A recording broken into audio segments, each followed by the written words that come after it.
Hello and welcome to the Omaha REIA. My name is Ted Kosh. I appreciate you guys all coming. Casey Gregersen definitely filled the house today, so that is so awesome. I appreciate you guys' support. I have it all in my speech I want to give, but I'm going to tell you guys before I get into the speech. I've been trying to get Casey in here for a year and a half, and you guys will not be disappointed. So I'm gonna get in that minute, but I wanted to give recognition to our sponsors that we have tonight. And the first sponsor I want to recognize is David Welty. Dave has been with us for 5 years now. I took over in 2020, April. This REIA, it's been established since 2007. And Dave was my go-to title guy, still is. He has taken care of everything for me. And one of my first phone calls, including a lot of people that are still with our group too, of course, I won't discount it, but one of the first phone calls was to Dave. I'm like, Dave, hey, would you sponsor this REIA group? I want to take it over. And Dave says, yep, anything for you, man. And 5 years later, I hope that we are still giving you the returns that you give us. So I appreciate you and your support. But Dave, you want to come to a little bit about Midwest Title and the services you provide? Round of applause for Dave, please.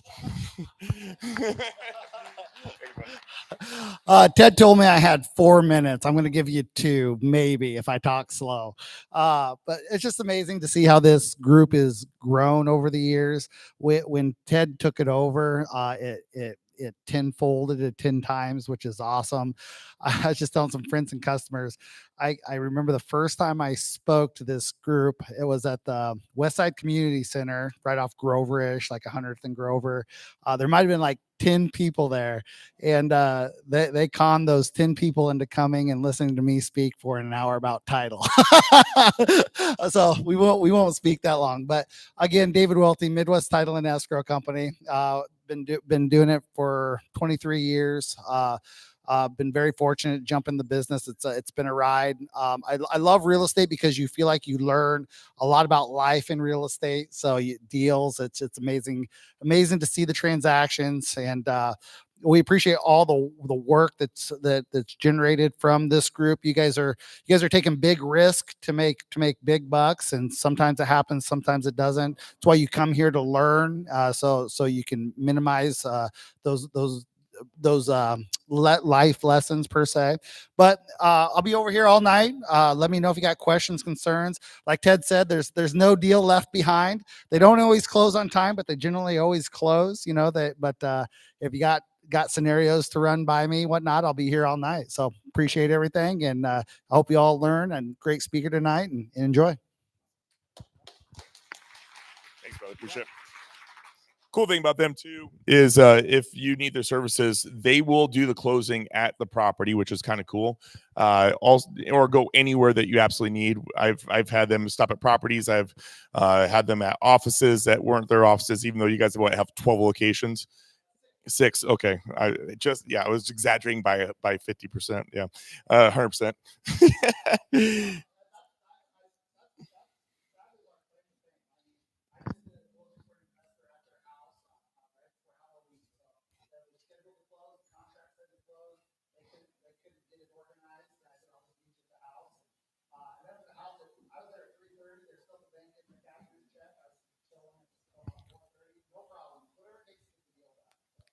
And that's what we like about you. So appreciate that. The next sponsor I'd like to bring up is our drink sponsor. Ryan Miller is the new owner of Macintosh Plumbing. Ryan, you want to come up while I'm telling you a little bit about you? Ryan has been a member since 3-4 years since he moved into Omaha. Veteran and great guy, doing some great investments. One of the first in the top 10, 15 people that we ever interviewed on the podcast, I believe.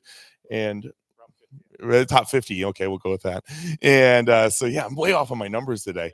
But Ryan just acquired Macintosh Plumbing, plus maybe some other things he's going to tell us about, and tell us about your company. And just so you know, his part of his sponsorship is our drink sponsor, so he's the one that's going to keep your mouths wet when we're over in the bar afterwards. So tell us a little bit about Macintosh. Just got a little weird. Yeah, so Ryan Miller, I've been investing. I think I started 22. Thought the market was going to stay like it was, and it wasn't. So decided to pivot into buying businesses, and I basically looked at what I was spending a lot of money on in real estate, and plumbing, electrical, HVAC was all on that. So I started looking for service-based businesses. acquired Macintosh about 6 months ago or so. When I first acquired it, we didn't have a Omaha Masters, but officially as of Friday, we bought another company. So we now officially have a Omaha Masters. So we're able to pull permits on new construction, remodels, burn down places that you need full permits. So we're able to do that now. But we're full service, everything from drain cleaning to stack replacements, if you just need toilets, uh, water pipe, anything you need, we can do for plumbing. We do a little bit of light commercial, and yeah, that's about it. So if y'all need anything, I'll be honest with you. If you have a meth head Mike, he is probably cheaper on your flips, so we might not be your best bet on flips. But for most other things and services, we can normally get you in same day. So if you have a water leak or something like that, clogged drain, let us know and we can help you out. So we do scopes. I want to say I don't know off the top of my head. I want to say 150, but I might be lying to you. So it should be right on par. We try to keep it with what others were doing. If you have we do charge a trip fee, but if you, we don't have an official thing yet, but if you call and say, hey, Ryan said you'll waive the trip fee, we'll hook you up. So we'll get an actual discount one day, but yeah. Congratulations on the new business, and thanks for being our drink sponsor tonight. Hey, before we get around to more details coming up, I want to introduce our last booth sponsor tonight. So first off, we had JM Real Estate Capital. They fly in for every event. Their flight got delayed, so he's like, "Hey, just put my sign out there. Tell everybody I love them, and I'll see you next month." So that's if you guys want JM Real Estate Capital, they do all different types of financing and business financing. So reach out to Rob. His phone number, I believe, is on that flyer. But Tom Bilyeu, cool thing about Tom, and I don't know if Tom will say this or not, and I said this in the intro earlier. First off, I used to work for Thrasher back in the day. Over a decade ago now. And Tom was the guy that trained me. He was the guy that's been the company the longest besides the ownership of the business. Fair statement, right? And Tom was like, hey, I need to be able to work with realtors and investors. And by doing so, I want to be able to not have to go through all the training because most of us are doing multiple properties. Tom's the guy that you can keep in your phone, send him some pictures. He's like, hey, this is what I'm thinking. If you want me to come take a look at it, I'll give you more detailed. And then he's going to get the shit done and it's going to be done right. And he's not going to try to oversell you. He knows that we're working on the budget and this is the guy to talk to. So keep him in your phone number. He will give you his cell phone number. I think so still. Okay. Thanks, Ted. Evidently, he doesn't think I can make it up to the podium. So, anyways, like Ted said, okay. Well, thanks. And like Ted said, my card has my direct phone number on it. And the whole idea, what I do for Thrashers is I come out and give you an honest estimate right on the spot, which I can give you numbers right away. I don't need to punch anything into the computer. So like Ted said, sometimes if you send me pictures, you have questions about a property, I can look it up before I can get there. Even before I get there, I can check our system to see if we've ever been out there. So especially if you're looking at putting an offer in on a property and you have a few days to do your due diligence, these are the kind of things that I can get there typically in the same day, if not the next day.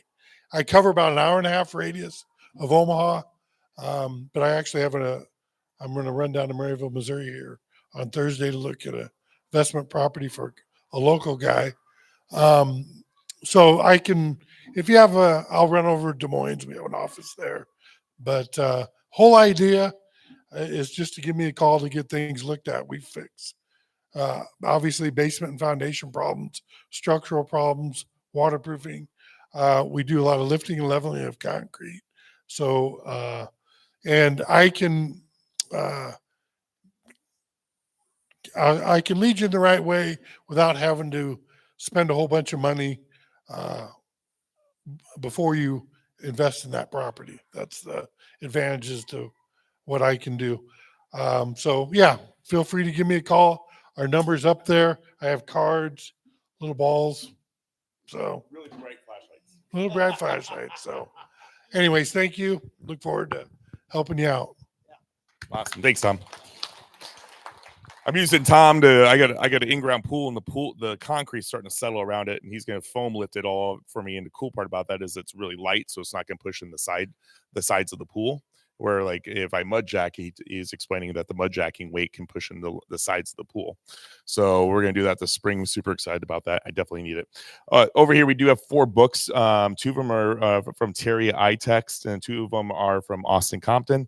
And these are book giveaways. If you ever have a book you want to donate, please bring it up here. Or if you read one of our books and got it, and you got a lot of enjoyment on it, put your business card in there or write your name in there, bring it back, and we'll shout you out for bringing it back. Terry's always been doing that, so thank you, Terry, for doing that. And if you want to earn one of these books tonight, just drop a business card over here or write your name on something, and right at the very end of the night, we'll draw those and give away these books. You can pick whatever you want. So there's 4 of them there. I'm not going to go over all of them because for time's sake, and I really want to get Casey in here and have him talk about all the fun stuff he's got. We have some upcoming events I want to cover with you guys. A couple of events that we do have going on. Is Josh here? Josh. So you want to come out and speak? So Josh is one of the participants that's bringing in Pace Morby on Saturday. And, funny that he's connected with Casey. Yeah, so Casey's going to talk about that. So, yeah, we tell us about Pace Morby, what's going on, what to do to go to the event, what time is it going to be at, and all the other details we need to know. It is from 5 to 9 on Saturday. It's in Elkhorn at the Relevant Center. Does anybody know Pace Morby here? You heard his name? Who? Anybody? Okay. So he's been on. Yeah, he's been on there. So he's very into creative finance. He buys tons of properties, businesses, everything, typically on creative finance. So that's kind of what he is known for. And he's doing a 100-city tour over 120 days. And he's doing meetups in every single city. And so his goal here is just to do as many deals as he can with people, especially people that have never done a deal. So if you've never done a deal and you feel stuck, this would be a perfect event for you. It's like, I love learning and being educated, but sometimes we just need to take action. And so this is going to be a little bit of learning with a lot more action. And Pace is extremely entertaining as well. So it's a great time. You'll learn something, you'll meet some people, and it's all free. We'll have food, drinks, Relevant Center, and you can RSVP creativenationtour.com. That'll help us know for food. That would be great. creativenationtour.com, or find me later and I can give you the link. Thanks. Thanks, John. To give to give Pace Morty a quick plug, I've seen him speak probably 4 or 5 times. Phenomenal speaker. He grabs the room. He will remember every single person's name that he talks to. It is the most amazing thing. What you're doing, what deals you're doing. Probably one of the top 5 speakers I've ever seen. On top of that, we were supposed to bring him in town a couple years ago. Well, the date that he found out, just right before they found out they're having a baby, he's like, I got to go tell my in-laws on that date. We have the event planned. We had over 300 RSVPs for that event. So I'm anticipating that this will be crazy for you, Josh. Just phenomenal. He's got a TV show also, triple digit flip on the home channel or something like that. AMC. Yeah. Bestseller book. Yeah. Bigger Pockets guy. It speaks at all the conventions. He keynotes everything. So definitely do not miss the opportunity. It will be a phenomenal event. November 21st, we have our Omaha REIA luncheon. It is open to everybody. It's at the rail cars, first come, first serve. The room fits about 45 people. Here's how it works. Your standard networking event, you got your one of everybody. Our networking event is literally it's everybody in the room gets a chance to speak. Depending on how many people in the room, you're all gonna get up who I am, what I'm looking for, what if I'm trying to get out of this business, and then we try to come up with something fun. I don't remember what last month's question is. Anybody remember what last month's question was? But the month before that was like, hey, what's your guilty pleasure when you get a big commission check or you get that big sale? So we try to have a little fun with it. It's a great way to get to know people that are in the group instead of just getting to know the speaker. And that's the whole intentions behind it. But that's always on third Fridays, and it's always at the rail car 11:30 to 1. We have Jordan Downey speaking on December 2nd, navigating the new tax laws, insights, and strategies. He is a partner with Frankel. He is my personal accountant. Great guy, very knowledgeable. We have him speak every December, and I've been teasing you guys. In December we're going to release our 2025 or 2026 calendar, but I will let you guys know in January. We always bring in Jeff Beals. I don't think it's a surprise. Jeff Beals has spoken every year. He has a Grow Omaha radio show. If you want to know what's going on in the city, that Jeff Beals is the person. Do you guys need seats back there? There's tables here, and there's plenty of seats up over here and up front, guys. So feel free to come around. Don't worry about walking in front of anybody. Also, new and renewed sponsors, Redbox Plus. If you guys need a dumpster, Redbox, Mark Fredrickson does a 10% discount for REIA members. Also, if you need a porta potty and a dumpster, it's all in one.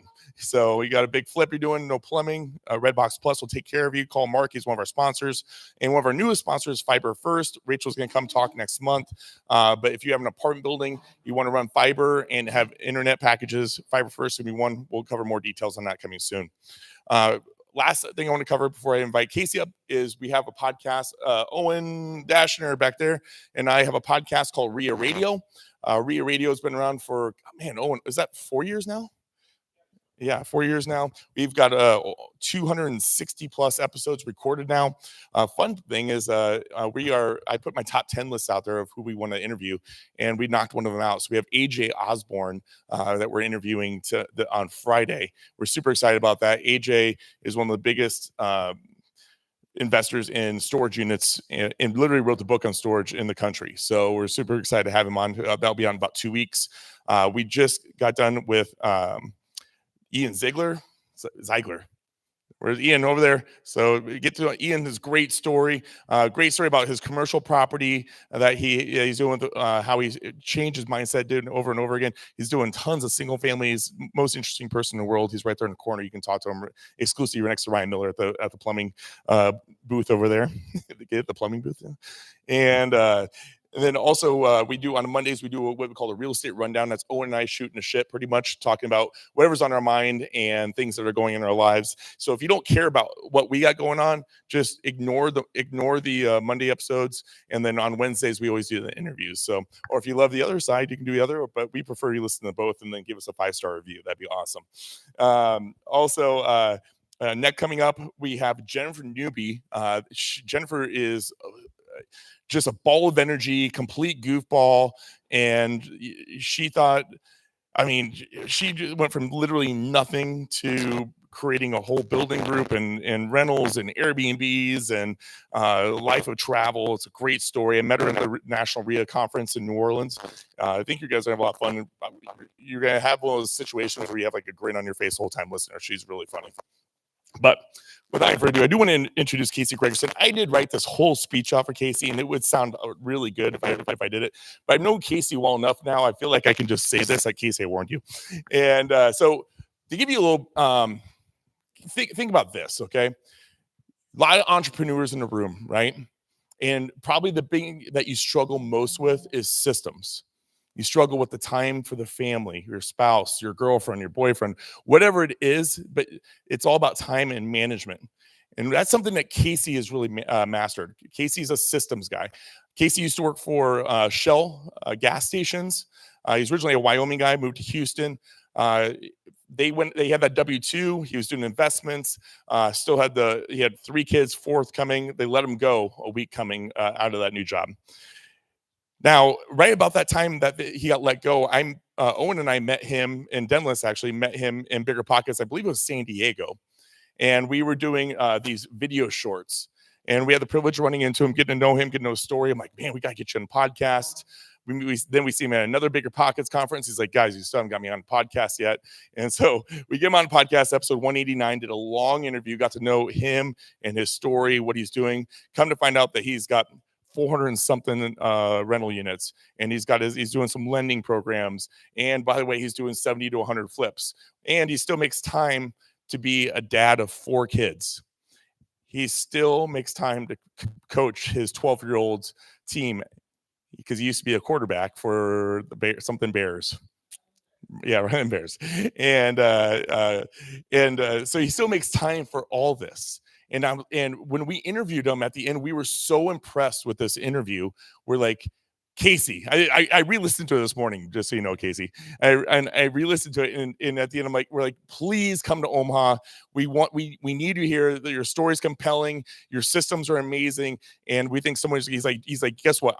I am putting a whole plan together to start speaking. So now he's keynoting events, talking about what he's doing, and this is his goal. He wants to be able to do this, wants to be able to speak, and we are so privileged here in Omaha to get Casey in here. He is an absolute badass.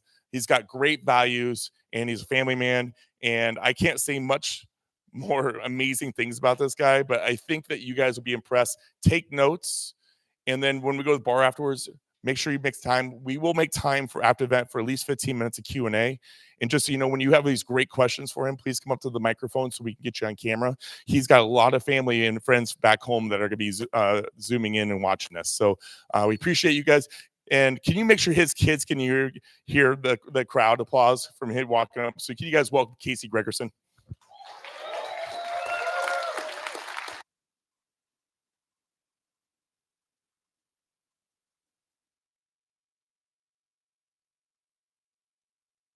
Well, the best part, Ted told me today, he's like, hey, if you want, it's a pretty fun crowd. I'll get you a drink. You can come up and present and have a beer. I'm like, that's what I'm talking about. Have a good time like the rest of you guys. I grew up in Wyoming, so I think I'm drinking a IPA, but it's always a balance with the IPAs, right? It's good, but it's like you can only have so many of those tonight, but we'll see how it goes. But I would love to connect with you guys and hang out afterward. So before I get rolling, check it. Did everybody get one of these? Did it make around here to the front? You guys get 2 pages, all right? Everybody's got 2? Anybody missing one? Man, we got it knocked out ahead of time. All right. So I'm going to give you guys a second to fill out something. So tonight, let me just share the impact, what I think I could share with you guys tonight. So this is the Revive method. We're going to get to my slides in a second. But next year, I'm very, very confident we're going to do $5 million in revenue just from this strategy alone. $5 million in revenue. That's 100 deals doing 50,000 a piece. And as I'm going to show you tonight, I'm doing them fixing and flipping with almost zero risk. I'm not going to say zero, but about as low risk on a fix and flip as possible. So our team's goal is to make 5 million. I think you guys, if you implement this, could easily make 100K next year. You could literally make 20K by the end of the year just bringing me a deal or bringing someone else a deal. So it's a powerful strategy, and I want to get you guys excited. But I've given this presentation several times across Houston and Wyoming and other areas, and it always goes really well. People are really excited. By the way, nice kicks, dude. I've got the same ones from Wyoming. I love it, man. But I've given that presentation many times, but here's the thing. If you guys don't take action with it, all it is a cool keynote, and we went and networked, which we should definitely be networking tonight. But my goal is that you guys are able to take something tonight and implement it. So tonight I'm going to try something out. You guys are my guinea pigs. So you guys are going to help me fill this out. All right. So go to the one, not the one that's got a little white part of it where you can fill it out. Okay. You guys you're going to have to share pens, but I'm going to give you a minute while I kind of tease up a couple more things to write. I want you guys to write your name down. Write whatever contact, if you want to email, phone, because I'm going to follow up. All right. This is an accountability exercise because I want you guys to take action. So I want you to go ahead and fill out your name and your number or email, however you want to communicate. And then as you go through, I'm going to be talking about a bunch of different ways where I think this could help you. And you guys don't have to be a fix and flipper to do this. Right? There's a bunch of different ways I feel like it help you. So I just want you to check the box on which one where you think you could implement, and then I want to follow up. Can everybody commit to that? I'm going to give you some time. All right. So while I'm giving you time to write this out, I'm going to want to get a feel for what we got here in the room. So who actually is who's ever done a fix and flip? Show of hands. Get a good feel. There we go. That's what I'm talking about. The last one I did, I got about 25% hands, but we got well over that. Okay. How many of you guys are wholesaling? Any wholesalers in the room? Hey, show of hands. Anybody wholesaling? Man. Maybe that's where I'm usually at. I'm usually in all the wholesale rooms, lots of wholesalers. Okay. How many of you guys are lenders? Are like a private money lender who would lend money? Any lenders in the room? Those guys are they're scared to raise their hands because they know they're going to get bombarded at happy hour or cocktail hour. All right. One more time, lenders, so you can see them. So we got lenders. Okay. So we got lenders. fix and flippers, wholesalers, any of you guys just passive investors looking to do more deals, like looking to buy more, create more passive income? Okay. So I wanted to hit all of those three, because if you're one of those three, you're going to get something tonight. If you are looking for deals, trying to do deals, if you guys are fixing flipping, you're going to love it. All right. And the third one is if you're lending money, I'm going to show you how you can lend money on this strategy, and it's going to be super, super powerful. Everybody get that filled out. I'm going to give you a couple more seconds. And the last thing, or the second thing before I start, actually I had two, maybe. Oh, shoot, don't go too fast. No, it went all at once. Okay. You guys are, I'm actually intentionally giving you I was going to give you the outline, and I'm actually showing it to you accidentally. Come on, up.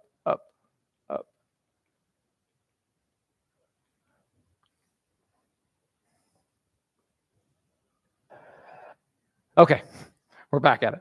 All right, so outline, guys. I'm gonna want to introduce myself. I'm gonna have a really cool video to kind of kick it off. I'm from Wyoming. I want to show you guys. I think you guys will relate with my first video here, and then we're gonna get into sort of my why. And I'm hoping I appreciate. Well, first off, thank you to Ted. Thank you for Ted for inviting me out here. So kind to get me out here to get this opportunity to speak to you guys. As he mentioned, this is a huge goal of mine to be in front of groups like you guys and help you guys out, so you guys can do more deals. I'll show you a little bit more about my why and how I want to help families achieve financial freedom. It's been so powerful to me. But I'm just thankful for the opportunity, and thankful for all you guys for showing up. Man, I've presented at a lot of different meetups. By far, I think Ted has put together the most incredible. Let's give Ted a round of applause for this meetup.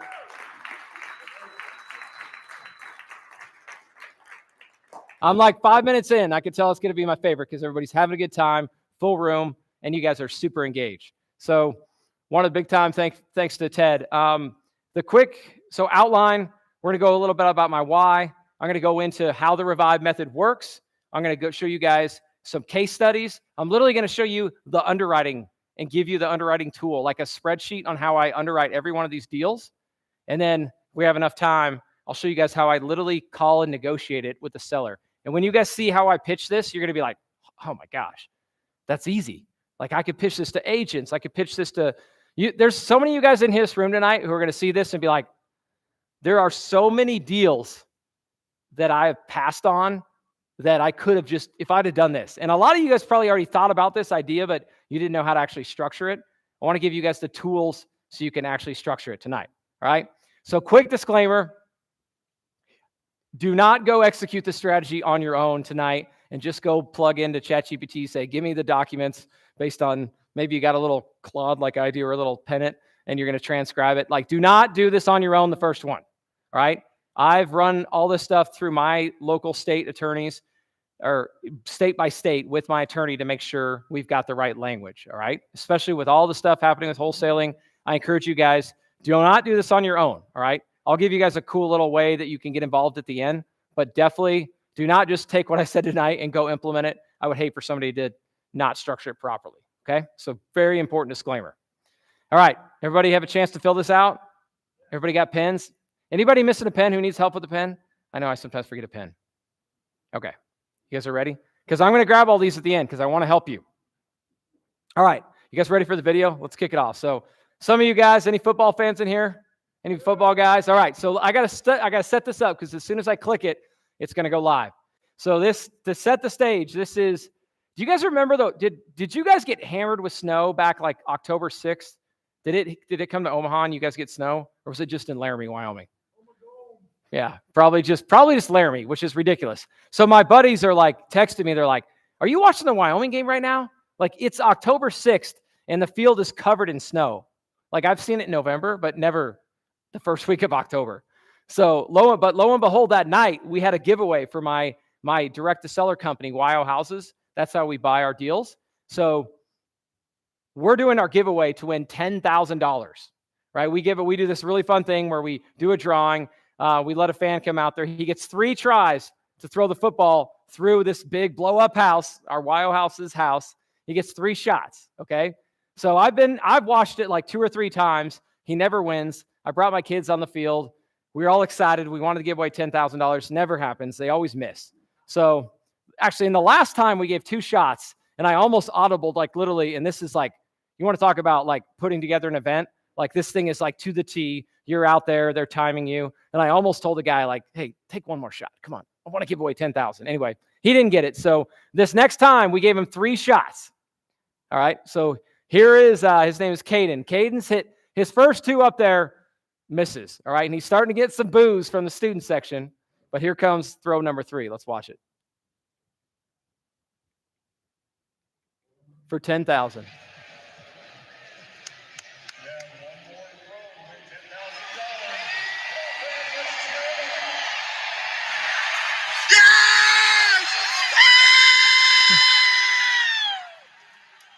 Packed house, wins $10,000. That was one of my favorite ever text messages to get. Yeah, give him a round of applause. Give Kate a round of applause. So, yeah, actually, I wasn't going to go there tonight, but since Ted gave me such a beautiful introduction, systems and processes. This was one of my like hair stand on your arm moments because I wasn't at this. I was actually stayed home because my son, my 12-year-old son, I was coaching his game and I could not move it around. I did everything I could to do it, but I couldn't be there. And to have, this is one of the coolest messages I got that night from my COO who was there, who set this all up. They got like 260 people to sign up for our giveaway. Like they just crushed it. And then I got this video and I'm getting text messages from all these people who know me saying, $10,000, I can't believe it. But my team did this. I wasn't able to be there. I was able to be there with my kids and coach them. We did this incredible event. So really cool thing about systems and processes, and it's taken a long way there. But again, we're not going to build a business tonight. We're going to give you guys a very specific fix and flip strategy to help you guys. You ready? All right. So my background, Ted did most of this, but I work for Shell in Houston. So I actually grew up in Wyoming, not too far from you guys over here, and went to school at the University of Wyoming, got a degree in petroleum engineering, which brought me to Houston in 2011. I worked for Shell for 12 years until I guess I ran into Ted and Owen, and a week later I got let go. But that was already in the plans. I was already working really hard, which I'll show you in a second why. But anyway, 12 years corporate America. How about any W-2 folks still in here working W-2s? Some of them, some hustler, a lot of hustlers. I like it. So a little bit more about my background. Ted hit that. Our goal next year is to do 100 flips. We're actually probably going to do 100 of them using this exact strategy. All right. A little more background. My portfolio, 420 units, about 50 million under management. And then I raise capital. So right there at the bottom, I've got Bighorn Capital. So if there's somebody in here who's not ready, who's not like an operator, not finding deals, not being the fix and flipper, but you want to invest and do deals, come talk to me as well. I'd love to see if you want to join our fund. But because in Wyoming, probably like some of the small towns, I just had a conversation right out in the hallway about small towns in Iowa, small towns in Nebraska. I find it's really difficult to wholesale. So we just have to take down the majority of our deals.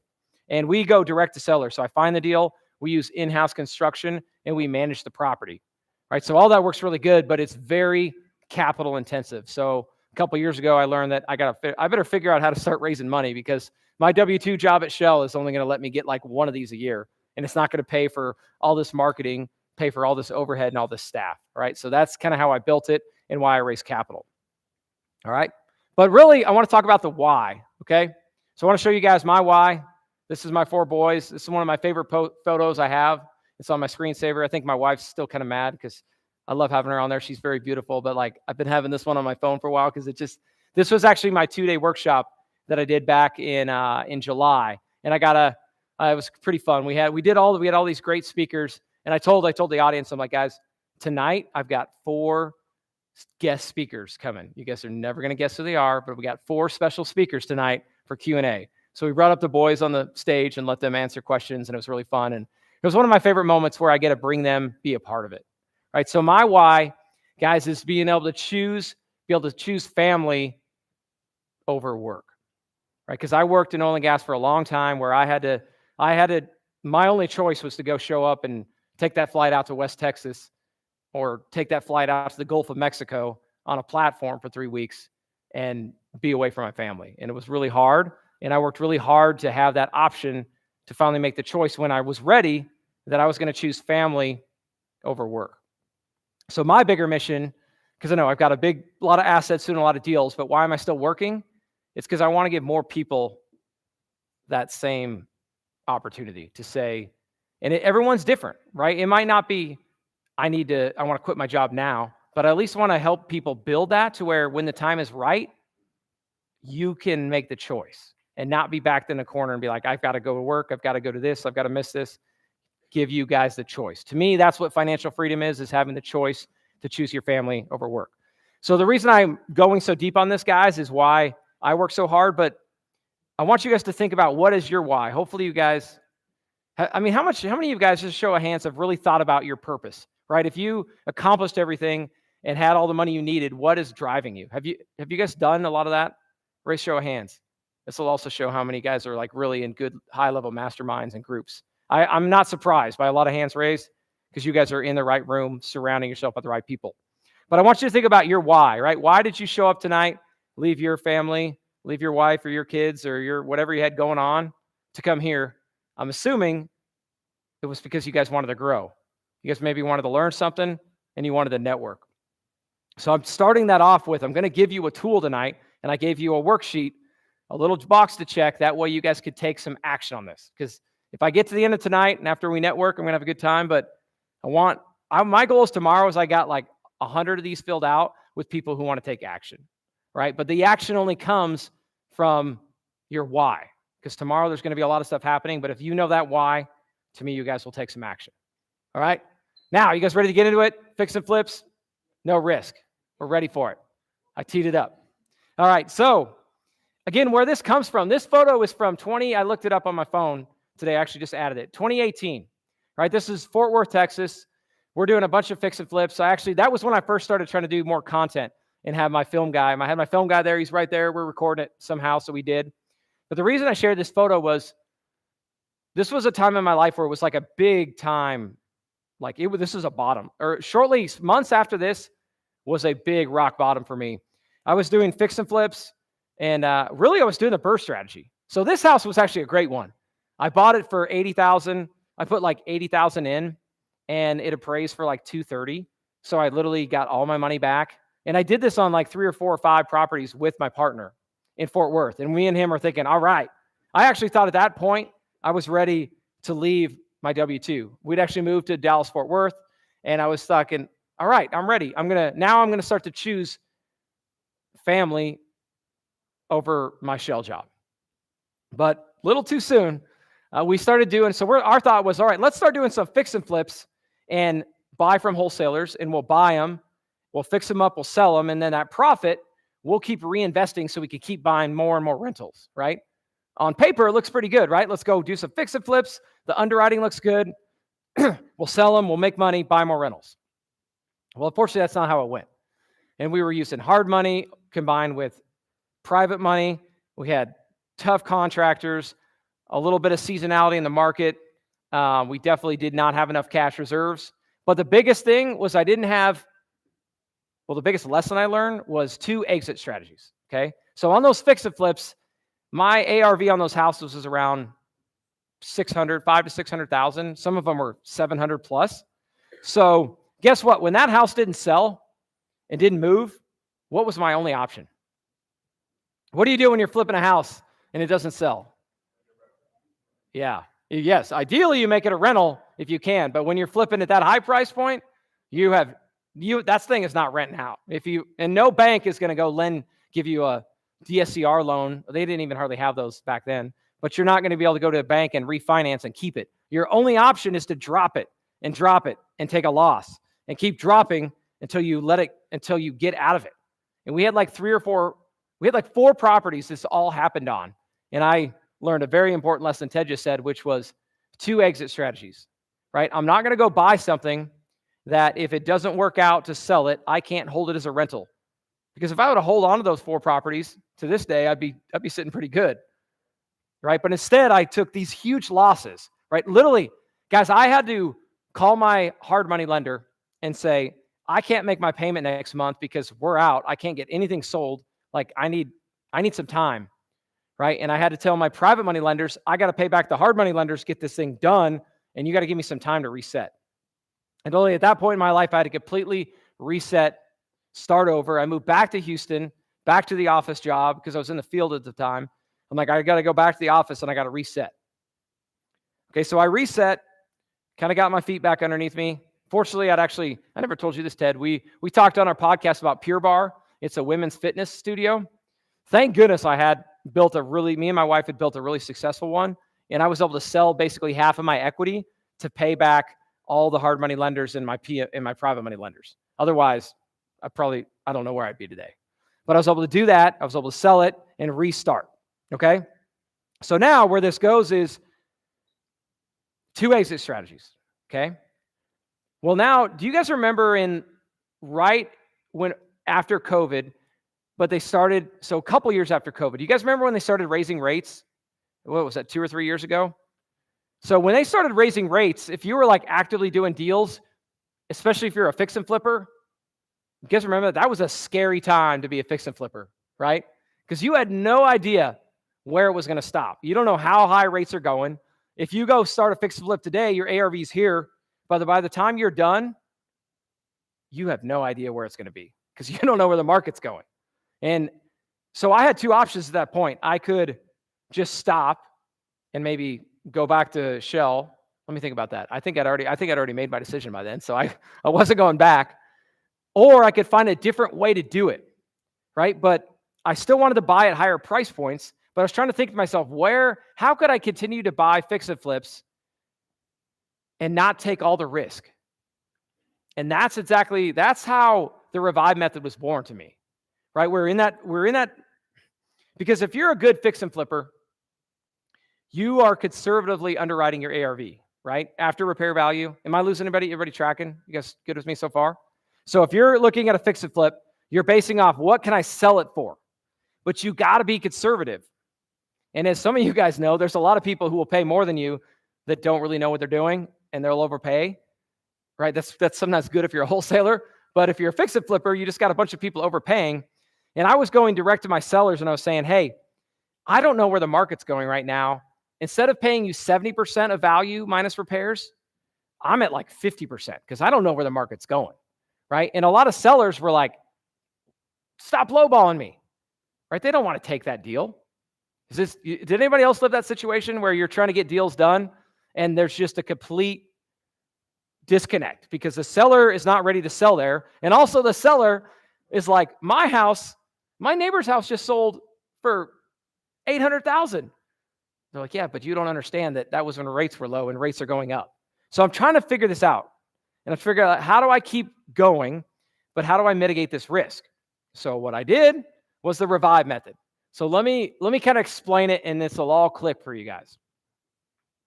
So the way the Revive method is I take over, if there's a loan on the house, I'm going to take over that loan, and then I'm going to change the deed. So very, very important. On this transaction, we are closing, whether we go through a title company or not, we're changing the deed and we're recording it. So now I'm on the loan, okay? But the nice part is I don't have to come up I'm either going to basically seller finance it or I'm going to take over the loan sub 2. And the seller's equity, I'm going to pay that on the back end. So as you can see up there, the seller gets paid when we flip the house. You guys tracking with me so far? And now the rehab is coming out of my pocket and I'm using my guys to go do it. But as you guys will see, as I show you how to underwrite these deals, if they've got good equity, you can mitigate your risk because really the seller, you know who's taking the risk? The seller is taking the risk when I show you guys how to do this because they get paid at the end. And I actually build my profit. The majority of my profit is built in to my renovation budget, right? And I'm fully transparent. I say, this is what it's going to cost for me to rehab it, for me to make my profit. But, so remember the story I just told you about the seller who's like, my neighbor's house just sold for 800. I should get 800. Well, it's pretty easy to actually get him on board with where, okay, so if we're going to buy it for 800,000, I can back him into, that's not the right word. I can back into the numbers for if it's 800, we're going to pay commissions, holding costs, then I'm going to pay my rehab plus profit, and then whatever's left, you're going to get the majority of, and I'm going to get a small piece. You guys see that? But that is exactly how the payment goes at the end. We pay it in that order. It goes, obviously, if there's a loan, a first position loan, that gets paid. You obviously got to pay your commissions and closing costs. And then I get paid my rehab after that. And when I show you guys how, I'm going to show you the numbers here in a second to drill this home. All right, let's actually go there right now.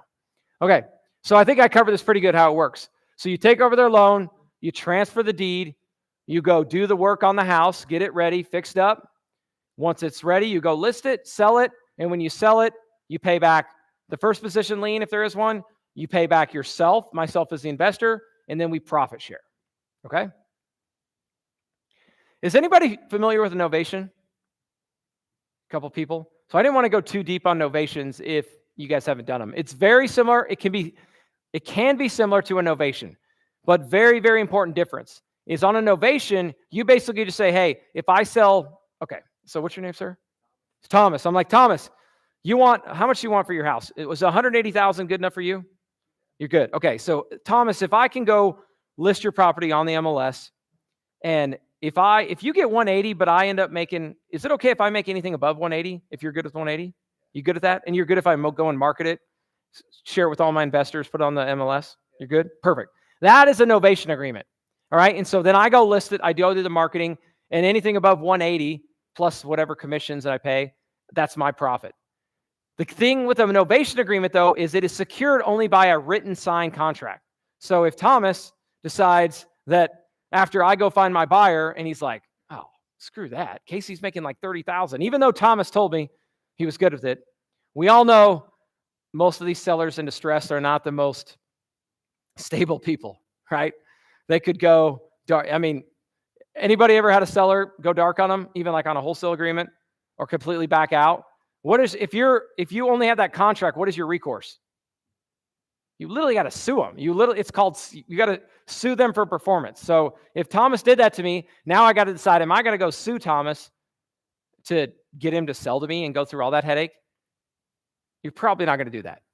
So now the other component, though, is what if Thomas's house, I'm like, Thomas, you know what? I need to put if we put new carpet and new paint, I think I could sell that thing for like 250. So you're still good at 280 or 180, right?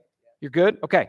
So then I send my contractors in there, we fix it up, we go to sell it, but then Thomas disappears or it goes dark, and I put my money in there. I'm only secured by what's called a novation agreement. It's just nothing is recorded. There's no deed, right? So the big difference here is I was doing these novations just like this, but I was doing more extensive renovations. And my threshold was, if I'm putting like more than $10,000 into a property, I'm not gonna be only protected by a simple novation signed agreement. I want to have the deed signed. So this is a very key component of what I'm doing up here is I'm going to change the deed. Because if I'm putting 50,000 into that house, we're not going to rely upon a novation agreement. I'm going to be on title, and I'm going to make sure that I'm protected. You guys all track it? You guys can ask questions at any point. We'll have plenty for Q&A, but I don't want to lose anybody. Is everybody, you guys pacing with me pretty good so far? Okay, good. All right, so these are the big three. I want you guys to remember, for this Revive method to work, there are three things. Honestly, you're going to be surprised how many deals will fit the big three. I showed a couple big threes up here. First off, am I missing any basketball fans? Am I missing any big three duos that I upset somebody tonight? You're like, come on, what about the Spurs? Ginobili, Parker, Duncan. All right, did I miss anybody else? I know you guys don't have a basketball team, but the Nuggets. Cool. Well, anyway, so these are the big three. I'm hopefully going to drive this home. You're going to think basketball, big three. You're going to think about the big three, okay? First one, to make this work, the house needs to have more than 50% equity, but that's of the ARV. And you guys will see this. This is actually in the handout. I gave you two handouts. The big three is one you guys could take home. So I want you guys to go look for these deals because you guys can make money, I promise. So the big three. So easy math. Let's make it super simple. If the house is here in Omaha, if it's fixed up and it will sell for $500,000, as long as the loan amount, the current what they owe, or I should say the total debt, as long as total debt is less than $250,000, you guys see the math there? You're good to go. All right. It could probably work a little higher, and it definitely works lower. I mean, if the house is worth $500 and the guy's got it free and clear, then it's game on. Like, these are beautiful, unbelievable deals. Very, very low risk. Okay. So that's number one. Number two is they got to have a little bit of time. I typically tell them 90 days to get their money, because I got to go in there, fix it up. We got to sell it, and we got to get it moved. But you would be shocked how many times when I go position a deal and I say, hey, I'll keep picking on Thomas. Thomas, I can give you 180. Or Thomas, if you give me 90 days, I think I could get you like 230, maybe 250. Can you wait 90 days for that? That's a majority of the time, unless they're in like a bad spot, they'll do it. Like, even if they're behind on their mortgage, you could catch up their mortgage and you could pay them their equity on the back end. So that's number two, is some time. Number three is it's got to be value add. Okay. This is not going to work if you've got just a lipstick house where literally all you're doing is cleaning it up and putting it right back on the market. That's not going to be like, it's when I show you the math, it's not going to work out as well. I mean, it could work, but it needs to be a fix and flip where you're actually bringing value to the house. You're actually forcing appreciation. Okay. You guys got the three. Again, 50% equity, 90 or some time, 90 days, and value add. Can anybody think, I'm going to pause for a second. Can anybody think of a house you guys have seen listed or have seen a deal that would work that fits these three? Anybody? Raise a show of hands. Everybody seen a deal that would work for this? It will work. All right. And the other part I want to explain is all the people who win. So I've been pretty thorough about how we win as the investor, because we're going to take a lot less risk. And I'm going to continue to show you that. But guess who else wins? Your seller wins. Thomas wins, because now Thomas made $230,000 instead of $180, selling it on a fire sale price, right? The other people who win, how about your agent? This is one of the best ways to go attack on market deals. So here's a really easy list you could go pull. Like 90 days plus on the market and 50% equity. And then what you do is you go call that agent and say, hey, it looks like you've been having trouble selling this thing. Do you think your client would be okay if we came in and flipped this thing and then they get paid in 90 days? I mean, initially they're going to be like, no, they've been already waiting 100 days. How am I going to get 90 more days? I'm like, well, just go a little bit deeper, understand the motivation, understand what's going on. But then you tell that agent, you're listed right now, hypothetically, you're listed at 300,000. And then it's such an easy talk track, guys, or a way to pitch this. I go, the agent knows already if they're any good, they know. I'm like, hey, Mr. Agent, I need another volunteer. I'll go with Tony. Hey, Tony. So your house is listed for 300. If we fix this thing up and I let you list it for, well, first off, say, Tony, if this house was all fixed up, how much do you think it would sell for? If we took care of the carpet, flooring, replaced that roof, took all this big repair list that you got, and you keep getting beat up by all your buyers, how much do you think it would sell for? 380. Perfect. Usually I'm like, man, Tony, I think it'd get a little higher than that. Usually you're looking for a little bit of spread, but let's say Tony told me 450. I'm like, all right, so why don't we do this, Tony? Why don't you let me go fix this thing up, and then you're going to list it, Tony, for 450, and now you're getting 3% of 450 instead of the 300. You see how it's a pretty easy pitch for the agent, right? You're actually bringing value to them. Again, I would not recommend pitching this on a deal just hit the market less than 30 days. They're going to laugh at you. But if it's been sitting and it needs work, remember the big three. Needs work, they got some time, which the agents hopefully can tell you, and the equity. The equity is something you could typically pull on all the data sites could typically pull equity, right? You can get all that information. So if you get all that, it's going to work, okay? But you can see all these different people that win. And I think this is so important right now, everyone, because with all the stuff going on in outlying wholesaling, like isn't that kind of fundamentally why we can't wholesale? Because it's not a win-win. Somebody's being taken advantage of. In this situation, no one's being taken advantage of. The investors, I'm conveying to Thomas that this is what I'm trying to do. And the way for me to make money is I've got to make money on the rehab. I've got to make money on this deal. But if we sell this where we think we could sell it for, we all win, right? It's a true win-win. I got a bunch of case studies up here. I just want to give you guys a feel for how many times I've done this just this year. These are 18 deals I've done it on this year alone, right? I'm not going to go through all of them, but if you guys do want to find me, I've actually got a spreadsheet. I could show you all the different underwriting of every one of these deals if you guys want to see it, okay? But I want to show you a case study. This was actually one of the very first ones we did.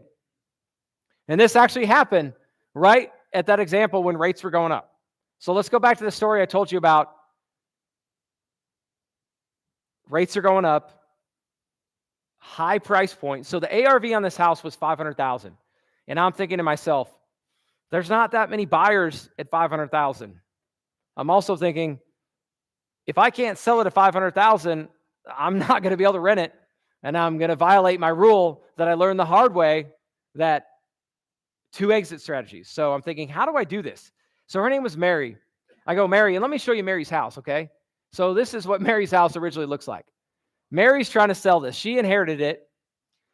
But Mary wants to make a little bit more. Her cash offers are around probably 280, maybe 275. And that's what she's getting offered. And I'm telling Mary, like, my cash offer, if I'm being very careful, I don't know if I could sell this thing for 500 if they keep raising rates. Maybe today we can, but there's no guarantees. So I tell Mary, why don't we partner on this? So this is what we did. These are the exact numbers. So Mary owed $200,000 on the house. So if you guys are checking, what's the math on this? What's the percentage loan to ARV? Somebody use a calculator. Maybe you don't need it. 40%? 40%, right? So we hit our first one. We're under 40%. I also asked Mary, I'm like, Mary, can you give me 90 days to go clean up this mess and flip this house for you? She's like, yeah, I could do that. So we hit that one, and it's clearly has some value add, okay?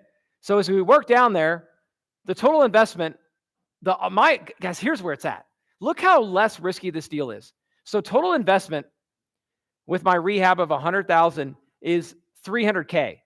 The ARV is 500. What's my loan to value there? 60%, right? So where's my hard money lenders or lenders in the room? Raise a show of hands. So if you're a lender, would you lend on a deal at 60%? If you got 40% cushion, it's pretty safe, right? So this is actually where I want to introduce to you guys why this is such a powerful way to go use private money. Is your private money lenders love you because they're really well protected because of the way you structure this. Because when you close on the property, or when I closed with Mary, I took over the title. I took over that $200,000 loan. I put in $100,000. Actually, it wasn't my money. I used my private money lender's money. So I'm all in this for no money, right? And everyone's protected. We go flip it. So we ended up selling this house for $500,000. So what Mary ended up making in terms of cash was $120. So if you add her total price, she made $320, right? And as I mentioned, Mary, her other offers were $280, $270, and she made $320 by just waiting the time. Does it make sense why she did it? And then we made about $70,000 to $80,000. But on this rehab, this number is actually a little bit off. I actually built in $120,000 as the rehab. And I said, Mary, I need the first 120 because I got to make sure I've got plenty of cushion and I got to make profit. So I actually try to build in on my rehabs. I should ask that. How much do you guys think I try to build in on rehab as far as profit? Like, let's say that on this job, the rehab was $50,000. How much profit do you think I build in? 40%? How about a dollar amount? What would you guys guess we get away with? 25. We are typically 50,000. Like, I'm building in like 50,000 in almost all my deals. If I'm going to go do an extensive rehab, I'm going to build in 50K. And on this deal, if I build in 50K, like, I'm almost guaranteed to make that money. Do you guys see how I'm almost guaranteed? Because I could have literally sold this house for like $325 and still paid commissions and holding costs, and I still would have made my money. Again, Mary wouldn't have made money, but I disclosed that to her. Literally in my contract, and this is where it comes back to, make sure you review with an attorney. I make the seller initial the fact that this house might not sell for $500. You might not make any more money on the back end. I'm very, very transparent so they know what they're getting into, because it's very important to disclose. All right? You guys see how that could work? All right, so the calculator. This is a tool I'll share with you guys. This is actually, and I wanted to walk you through. So typically I get like a whiteboard and I kind of whiteboard it down and write it all out, but I'm just going to show you up here on the screen so you guys can follow along. Oh, look at that. We've got a pointer. Okay, so here's what I just did in Evanston. Just closed it, actually. So when I was looking at this deal, And I want to talk, actually, let me ask you guys, would it be helpful if I explain how I pitch this to the seller and how I talk it through? Okay. So this was Jennifer and Scott. I remember them. They were very anxious because they really needed the money. But I'm like, Jennifer and Scott, you guys owe 106. They needed some money up front, right? Jennifer and Scott were like down to their last dollar. They were trying to move to Arizona. So I'm like, how much do you need to get to Arizona and get back on your feet? They're like 20,000. I'm like, okay, we're going to give you 20,000 up front. Okay. Now the rehab, my rehab I knew with my guys was about 65,000. So I told Jennifer and Scott, I'm like, for me to do this deal and make my profit and be conservative, it's going to be 115. Okay. Now I'll never forget it. Good example. Scott was like, that seems really high. Like, it's not that expensive. Okay. And he's telling his wife, he's like, Jennifer, that's too high. And I tell him, I'm like, guys, have you tried to find contractors lately? And then I was also like, Scott, do you want to go manage the contractors? Do you want to deal? Scott, do you have 65,000 of your own money? And I didn't tell him my number, but I'm like, do you have, even if you could get it done, do you have that money to go do it? He's like, no. So it was an easy objection to overcome. And again, this is what I focused on though, because I asked him, it's all about when you're negotiating in the sales part of it. I was like, Jennifer and Scott, how much money do you need? Right? That's this number here. Like, if you could sell it, what is they're actually usually thinking about the cash to them, but this is the total price. This is the cash to them plus what they owe.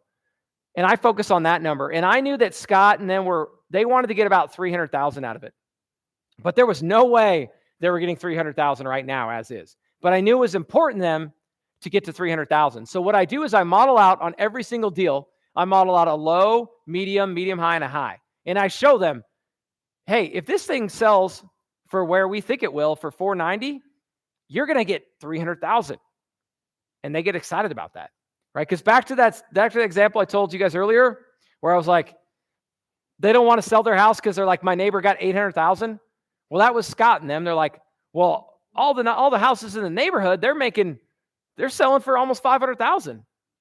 So they're buying into it, right? They're not thinking like I am, and I'm being very conservative, right? But they're thinking I could get to that number. So that's how I walk them into this. And that's also how I overcome that objection of the rehab budget. I'm like, Scott, if it sells where we both agree it should sell, you're going to get your money. Does that work for you? Okay. So as far as the variables I play with, it's right here, this profit share. This is actually the amount that the seller is getting. I'm only making 10,000 down here. Okay. That's just, to me, that's icing on the cake. I'm building my profit in right here into the rehab. Does that make sense? But I am backloading the money to them because this is where all the risk is. If you guys are looking at it from like a math equation, you guys catching it, right? The risk is on the back end. So I would rather make my money on the flip. And guys, you could do it however you want. You could also be like, all right, forget it. I only want to make 20,000 here, but I want to make more here. You could do that. And there are some situations where I'll do it. It's again, it all comes down to your seller and their situation and their motivation. And if you guys go direct to seller and negotiate, it's just all about knowing your seller. Okay. That's a little deeper than I usually go with the negotiation, but I knew there's a lot of you guys seem like some pretty high level sales guys, or at least people who are doing deals. Any other questions on the underwriting? Go ahead. Yes. You got it. Perfect. So I'm looking at this, comparing this to just say a normal flip. You said Mary was getting maybe offers of 280, right? Yes. So let's say you did a normal flip for comparison purposes. You offered 300, right? Mm-hmm. That's your total investment number there. So you offer 300. Mary's like, great, I'll take it because that's 20 more than she's getting from anybody else. And you do a regular flip. Yes. You still get the deed. You have $100,000 in rehab, so then you make roughly profit $100,000 versus you're showing 70, 80 here. Good point. Can you compare the two and kind of explain why you like this versus the other? Yes. The rest between the two? Yes. What was your first name? Profit, Steven. Steven. That is such a good question. You guys tracking that where he's going? And it's to me, it's completely based on. Yeah. I'll repeat it. So his question is on this deal. This is such a good question. So I could have just said, hey, Mary, I'm going to give you 300,000, which is 20,000 more than anyone else. And then I'm going to go flip it. And then the way it went, I could have made probably 150,000 by the time, because my cost was Oh yeah, plus the rehab. I see what you're saying. But anyway, what he's saying is, if I bought it from Mary for 300,000, and then I put my cost of like 55 into it, and then I paid all my holding costs, I could have made more money if I'd have just given her 300. But this is where you just got to balance your risk, right? To me, I'm like, I showed you that photo up there where I got burned and I didn't know where interest rates are going. I'm like, give me, if I can lock in my 50K, I will do it, right? But there are situations where if I feel really confident in the ARV and I know the house is going to sell and it's just lower risk, then I would maybe do that. And I do both of them. But to me, it's a give or take. It's all based on your risk. But to me, it's like, I can now, I usually lead with this question, like the fix and flippers, you guys realize how risky fix and flipping is, right? To me, it's one of the most risky parts of real estate because you're managing contractors. You don't know where values are going to be. And if you don't time it right, you are in trouble, right? So but fix and flipping, the reason we do it is you can make these big pops and these big chunks of money. So to me, this is the best blend because I'm locking in predictable revenue where I know I'm going to make my 50K and I can keep repeating and repeating and repeating. And I don't have to have all the downside risk of, holy crap, what if the market completely tanks and now all these properties are worth way more? That's what I didn't want to do. I wanted to scale and keep doing deals and not risk the fact that interest rates are going up.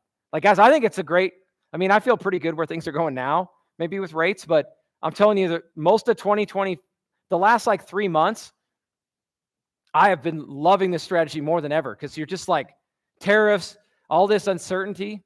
Is anybody a little bit hesitant to fix and flip? Just unsettling with the market? Right now, this is what gives me confidence because I'm going to lock in my profit. And yes, could I make more? Absolutely. But to me, it's just a risky question. Did I answer your question though? So go ask it one more time. Go ahead. So you said it was lower risk here because you're getting the deed, but if you do a normal flip, you're getting the deed too because you're buying property outright, right? So what about this method, especially say in a down market, you don't get. Would you sell this one for 500? Yeah. It sells for 450 or 420.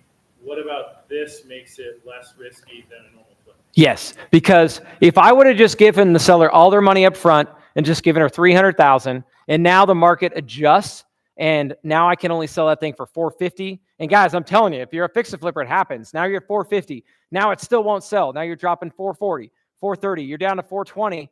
Now there's a chance I can lose money on this deal because I'm having to drop the price and I've got to move it. I can't sit on it.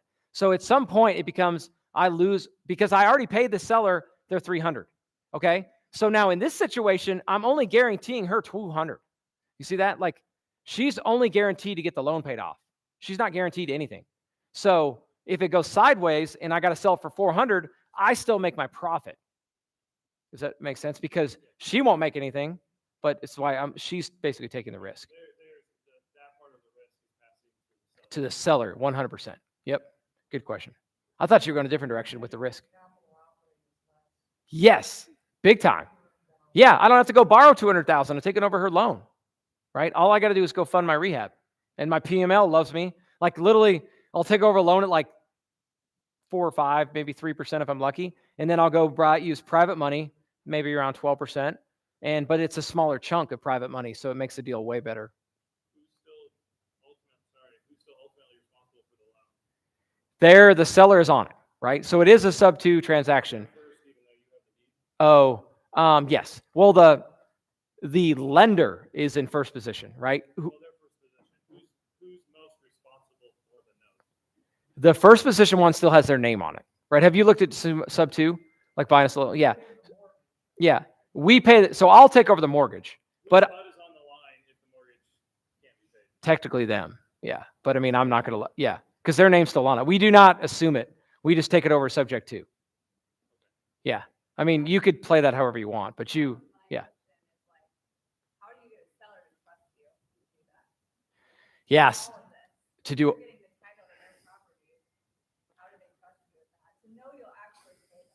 Yeah. I mean, you're surprised. Track record is a big one, right? And showing people and like getting testimonials and doing the right thing. But like these guys, the second one's a little bit easier, right? They're getting 20,000 up front. So there's at least getting something, right? A lot of times they're in a tough situation where they need some cash. And so they're like, all right, yeah, I'm going to trust you to make sure this is done right. But also there's a contract, right? So I have Yes, they are trusting me that I'm going to go do a good job on the flip. But yes, I could. I mean, I would never do this, right? But you could just go like really do a really crappy flip, really cheap, and not do just do a really poor job and flip it. And technically, yeah, they would just get screwed. But to me, it's like we've been doing these deals. Like if we did that, we wouldn't have a business. But it's really reputation based.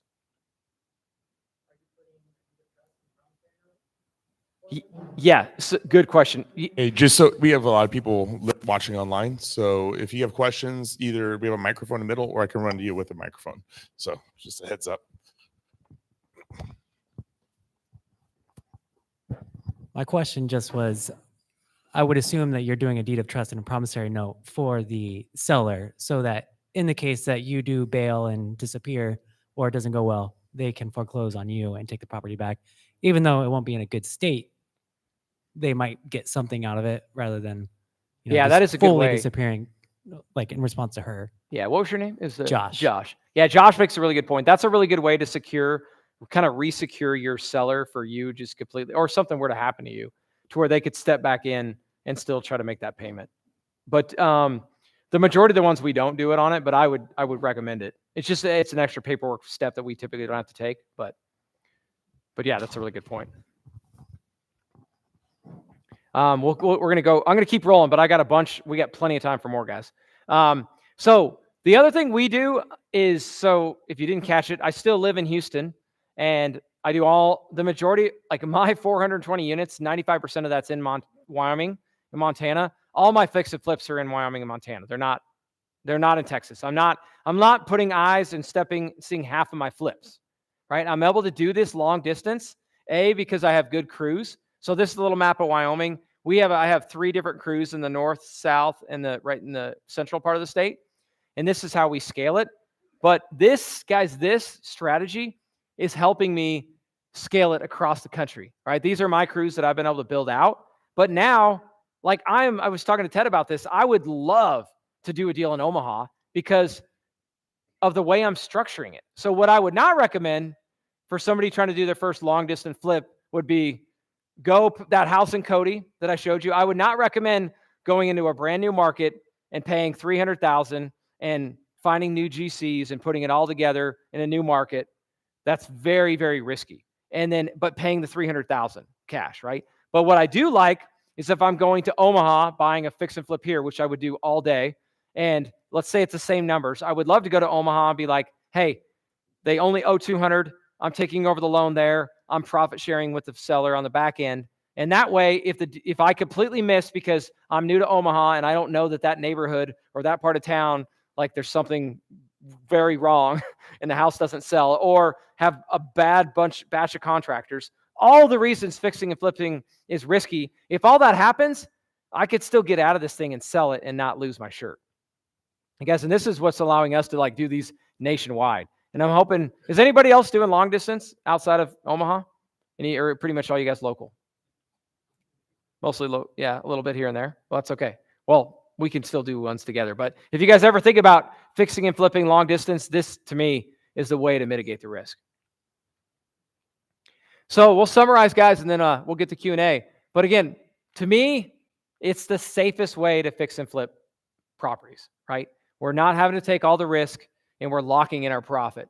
Somebody just mentioned it too. We don't have to come up with as much cash, right? Less capital.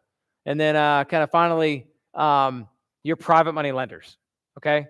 If you're trying to do your first deal, one thing I did not cover tonight, and I'd be happy to in Q&A, is when they have a free and clear house, or if they have a really low balance, what I'll do is I'll go finance these deals with a bank. And it's really cool because I actually go and I finance a bank at first position. So they'll pay off, like let's go back to the Cody scenario. Let's say that her loan was like $50,000 and maybe say she wanted $50,000. What I'll do is I'll actually go to the bank and I'll get a $100,000 loan, because a bank in first position on $100K on that house will do that all day long. And a lot of times I can fully fund it. I'll have to show you the spreadsheets and how I do that. It's kind of a credit system. But I'll go fully funded fix and flip with a bank and pay like 7%, 1 point. And make all that profit, right? So my cost of capital goes way down. But again, it's all about finding deals with equity, right? If the property where this deal does not work is if that same scenario worth 500,000, if she owes 400,000, I'm not going to go put in 50. Well, it's probably not going to pencil anyway, but say she owed 350 and I put in 50, that just the margins really start to shrink. And I'm not as comfortable. Make sense? Cool. So couple actions. I want to re-summarize this and we'll go to Q&A. So you guys got that sheet. So there's several things on there. If you guys are interested in doing a deal like this, I would not recommend doing it by yourself. You could, but I wouldn't recommend it. But if you guys find a deal like this, couple options. One, just send it to me if you just want to wholesale it. And let me actually show you guys this. Let me go up for a second to this underwriting thing. Okay. Look at this scenario right here. So you know where I could pay a wholesaler is right here. Money up front. So I gave the seller $20,000. If I got to go pay a $20,000 wholesale fee, I can do it all day, right? Because as long as you're finding a deal with equity, I can actually pay the wholesaler and you guys can go make a nice fee on it, okay? The other scenario, I'll kind of go back to the end here, is if you guys are fix and flippers, I saw a ton of hands raised. If you guys want to try the strategy, just let me know and we could just JV on the first one. Like I'll show you all the documents. We'll do the first one together. And if after that one, you guys are ready to go for it yourself, you'll have all the documents and boom, you're good to go. But again, I would not probably recommend trying this on your own because you got to make sure you have the right documents and set things up with the seller. And I think there was a lot of questions earlier about how do you have the conversation with the seller? Because that's another thing you guys could do is I talked to a couple agents before we walked in here, or it could be a wholesaler. If you have a deal you think this works for, that's the other thing. Check the box for I could find a deal, and you're going to put your information on there so I could follow up. And I'll call your seller, right? I pitch this all day, every day, and I can go show them 10 testimonials of sellers who loved it. Because one thing I didn't share is Mary and Scott, when they're going to go walk that house after it's all done, can you guys imagine? Like they are so happy because they're so often they've just had, especially the wives, the women are just like, I had all these vision for this beautiful house, and just one thing led to another. And when you get to bring them back to their house renovated, you guys could see me lighting up. It's one of my favorite parts of the whole process. So just, I don't know. It's again, I'm just going to re-summarize that it's a win-win for everybody involved. So last thing on that. So there's the fix and flip. If you guys want help doing one, if you guys want to bring a deal. Also, if you're a PML and you would lend on one of these deals, please reach out or check that box. I'd love to help you there. And then last but not least, I have my Revive Summit, which I'll go to that next slide here. I got a little screenshot of it there. But if you guys would like to attend our Revive Summit, at the Revive Summit, I go way deeper. You guys got about an hour of this, but I go into the underwriting, actually go into showing people like how we do the marketing to find the deals, how we're actually using AI to integrate a lot of this different stuff, how we do SEO, Facebook, all the different stuff to find deals. That's what I do at my 2-day workshop in Houston. It's actually a week after TEDS, so I'm hoping to maybe come check out TEDS here in January or the following week after TEDS. So there's also a little box on there if you guys are interested. Since you guys came tonight, if you check that box, I'm going to send you guys a link to get it 50% off. So let's go with questions. And last thing, I keep going last thing. Maybe I'll add 4 or 5 more last things in here for you guys. But there's a QR code that'll take you right to my Instagram. I would love to connect with you guys. If you guys got any photos or I can retag you, I'd love to. I've got about 88,000 followers. And if I can help you guys get exposure, I'd love to collaborate. So please collaborate with you there. That's talk with Ted and a lot of other people there. So please guys, there's all my information to reach out. I'm going to be available all night. Well, not all night, but I'm going to have a couple beers. So love to connect with you guys. But let's go with questions. Go ahead. Presentation. I'm just sharing what are some tips that you can notice that people are potential buyers. Like if you could hire somebody to do DoorDash, we always typically the people who order the most always have 4 cars. They could go get it themselves, but they have 5 cars in the driveway. They obviously have to maybe get a bigger house for their home, but it's they're obviously trying to save money. Mm-hmm. If you could get them out of their situation into a bigger home, is there a way that you can kind of upgrade somebody's life? Main question is, how are you finding people who could be buyers but aren't listed yet? Good question. So when it comes to finding my buyers, guys, I'm not an agent.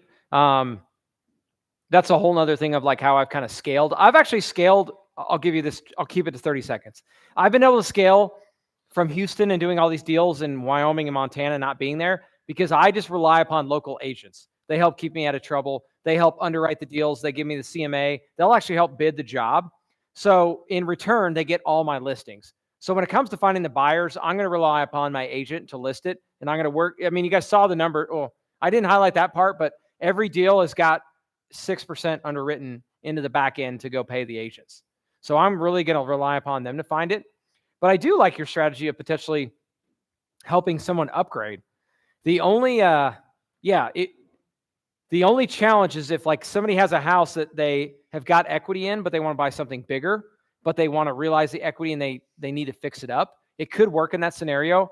The problem is they got to find somewhere to go, because sometimes that's the fourth one, but you'd be surprised. Usually you can give some people a little bit of money up front and they can go rent for a while. So that would be how I would solve it. I'd say, hey, all right, I'm going to fix up your house using the Revive method. I'm going to give you $10,000 to go rent so we can get you out of the house. We could fix this up. When we sell this, you're going to get this lump sum, and now you can go buy the next house.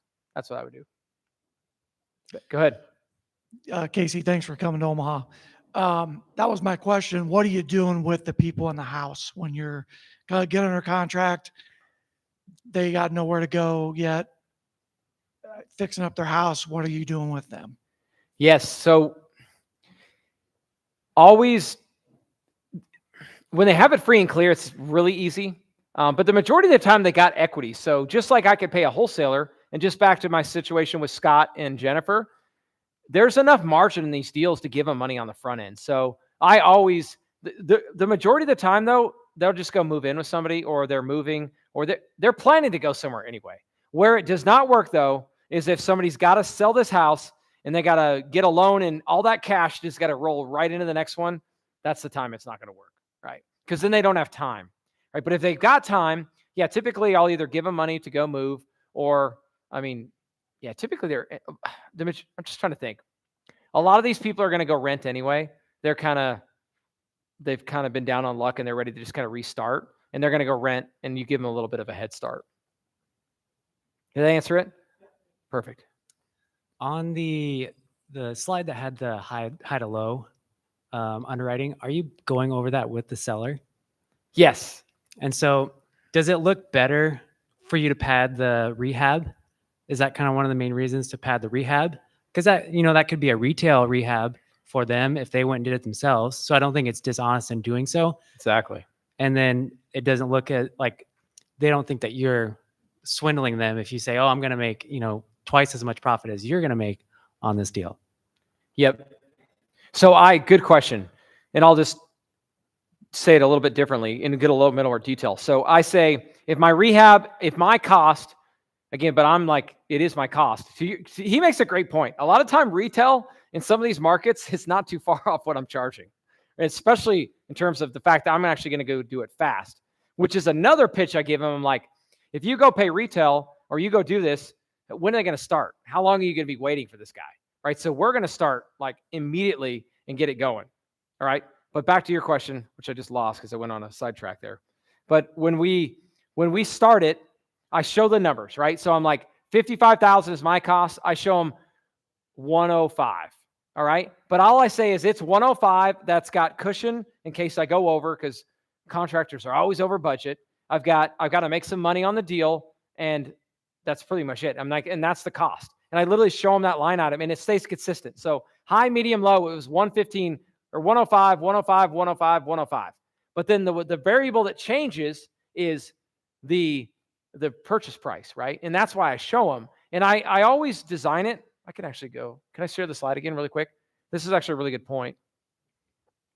The way I design this is I know that, here we go. The medium high is kind of like, that's where I think the house is going to sell. That's where we usually both agree. And I'm like, hey, I think we'll get here. And if we do that, we already paid $115 to me. But again, I just say that's a flat fee, and you make your $298. But then I'm like, you know what though? If they keep dropping rates, then guess what? This price, we could actually get to 520. Now you're going to make 323. How awesome would that be? But I also tell them, but there's no guarantees. And I tell them this is probably our low number.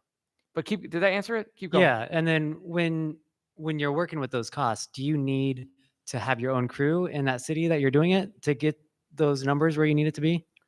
Yes. So good question. Let's say I go to Omaha, somebody brings me a deal there, we're ready to do one. I'm going to go out and get a GC to bid it, and I'm going to see where he's at. And it might, I think I'm still going to underwrite it and see if I could still build in 50K on that.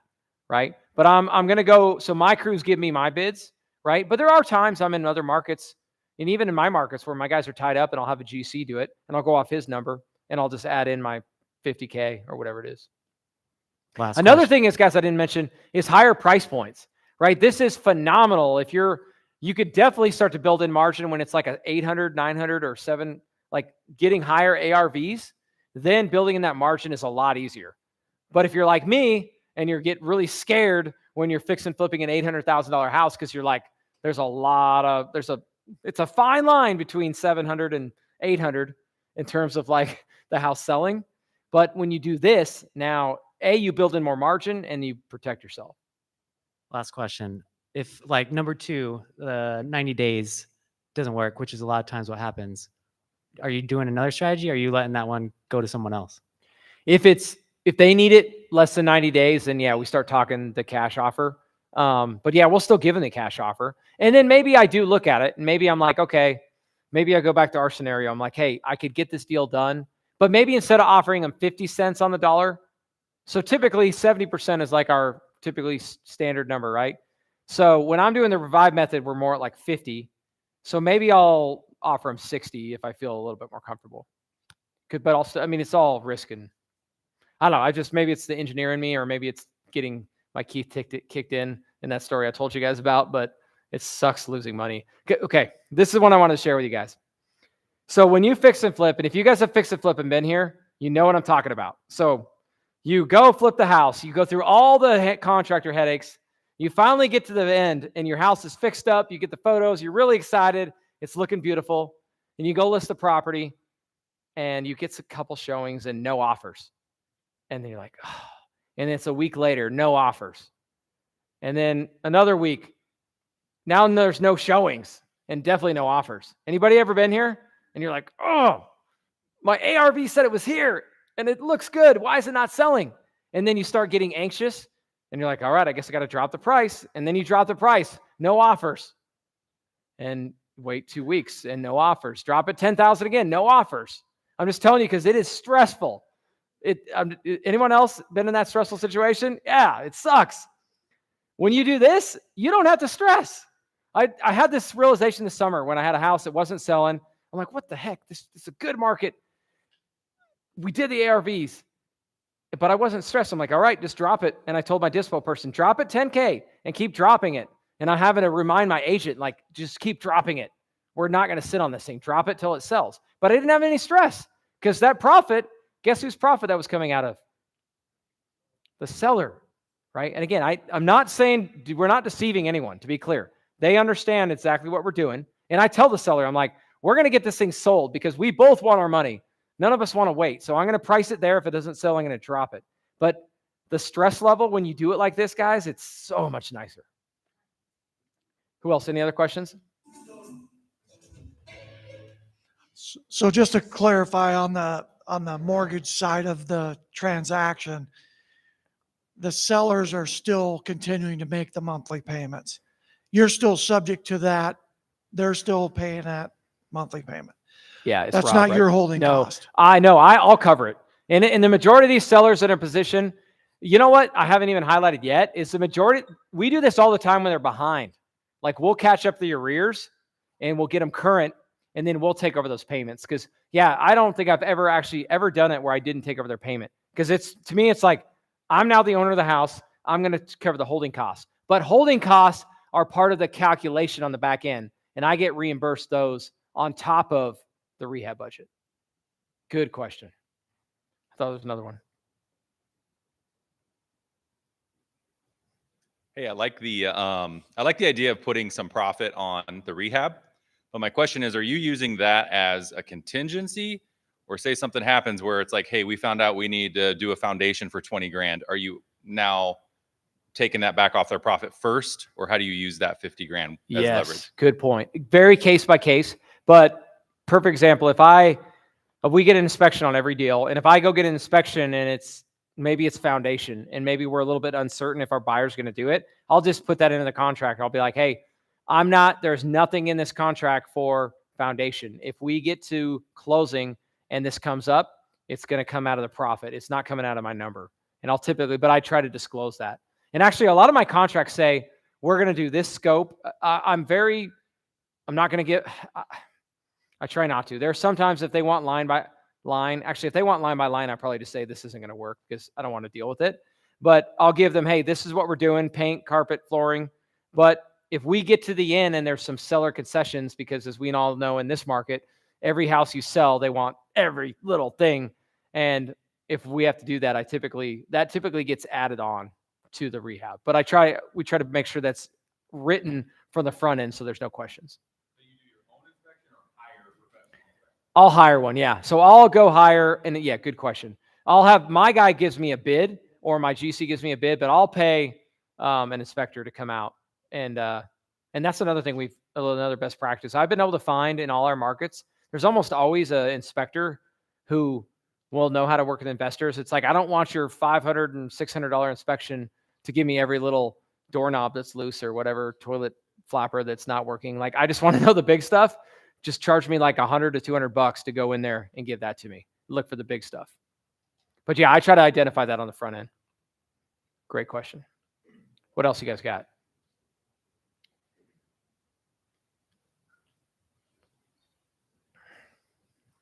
Got a two-parter here. So if you're a newer investor, who in here has never done a flip? Okay, so we got a portion of the room here. Is this something that you think is possible for a new investor to do? And if so, any advice for them? That'll be the first one. Yes. So the answer is yes, you could totally do it. Again, not by yourself on the first one. What I would do, such a good question, Owen. If you are a new investor, you could go I gave you the 3 criteria, right? The big 3. Go find that deal and bring it to me and let's do it together, right? And I'll show you how to do the contracts, and I'll show you how to underwrite it and how to make sure we'll go through the inspections. We'll get the contract. I'll help find the contractors, or maybe you guys do it in your market and you help me find contractors, but do it together. But yeah, do not do the first one alone. But I'm telling you, if you guys do 1 or 2 of these, like, don't feel like if you partner with me, you need to do it every deal with me. Like, do a couple of them. And if I get a JV with you and I help you, hell yeah. Like, that's what I would recommend. Next question is, have you had any success doing this method on the MLS with properties that are listed? Is what you're trying to communicate to the sellers, does that get lost in translation through an agent or 2 agents that are trying to communicate what you say, and they're like, I don't understand this, so I'm out? Yes. Yes. Oh, and that's spot on. That happens all the time. So the way I try to do this is I'll call the agent, and the majority of the agents are going to be like, well, yeah, they're going to laugh at you, or they're going to be like, stop. All I get is investor calls all day long on this house that's been sitting on the market for 100 days. Once you get through all that, be like, hey, I just try to rely upon our reputation. Be like, we do this all the time. I can send you testimonials. What I do, Owen, is I say, let's get on a 3-way call. Like, I give them the high level and say, this is what we're trying to do. If you feel like, I'm like, again, the big 3, I'm like, does your seller have time? And if they do, yes, they've got equity. I'm shaking my head right now. It's amazing how many times you call an agent and they don't even know what they owe. I'm like, well, what do they owe on the house? They're either like, I don't know, I've never asked, or they're like, I can't tell you, I can't disclose that. I'm like, well, I'm trying to help the seller. So I get those questions answered. Do they have time? What's the equity in it? And then I know it needs work because I can see the pictures, but I get that 3 identified, and that's the case. I present it. I'm like, can we just walk your seller through this and see if it would be a fit? But for sure, I try not to avoid the telephone game of them go try to pitch the Revive method without me. Never works. I may have missed this in leaving the room a couple times, but do you always present more than one offer at the same time? So cash offer is this, and subject to is this, and we're going to profit split. Yes. Thank you, Owen. Owen, I completely forgot. I did not give that one. Guys, every time we present this with the cash offer. And now you would be surprised how often we present this option and then we give them the 50 cents on the dollar cash offer, which more times than not would have got laughed at or hung up on or cussed at. They're like, they start looking at both. And then they start looking at this. And then psychologically, I mean, it's anchoring basically, right? They're looking at two different options and they're just like, you know what? I'm actually just going to I just want all the cash and I'll just take your 50 cents on the dollar offer. And you're like, holy shit, I can't believe you took that.